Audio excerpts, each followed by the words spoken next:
ეგვიპტის მიმართულებაზე მოთხოვნის შემცირების გამო ტურისტული კომპანია ინტერკონტინენტალი ჩარტერებს წვეთს. კომპანიის წარმომადგენელი TV-სთან განმარტავს, რომ მგზავრები ქაიროში განვითარებული მოვლენების გამო ხურკადაში ტურებზე უარს ამობენ და საგზურებს თურქეთის მიმართულებაზე ცვლიან ან ტურისტულ პაკეტში გადახდილი თანხის დაბრუნებას ითხოვენ. მგზავრებს, რომლებსაც საკუთარი ესე ვთქვათ, შიშის გამო სურვილი ჰქონდათ გაეუქმებინათ საგზურები, მათ შეთავაზებული ჰქონდათ ალტერნატივა თურქეთი. უმეტესობა ჩვენი მგზავრებისა გადაწყდნენ თურქეთის რეისებზე. თათასაყვარელიძის თქმითვე საგზურზე უარისქმის შემთხვევაში კონტრაქტის პირობების თანახმად კლიენტებს გადახდილი თანხის 90% უკან უბრუნდებათ.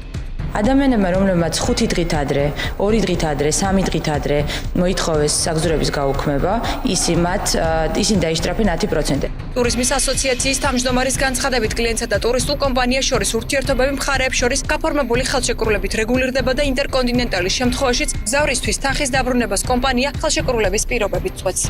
როცა ესეთი ფორს-მაჟორული სიტუაციები, ესე ვთქვათ, ცხადდება ამა თუ იმ ქვეყანაში, ეს ურთიერთობები უკვე საქართველოში რეგულირდება მომხმარებელს, ანუ დამსვენებელს და ტურისტულ კომპანიას შორის, რომელიც უშუალოდ უზრუნველყოფს ტურისტული პაკეტის შეთავაზებას დამსვენებლისთვის.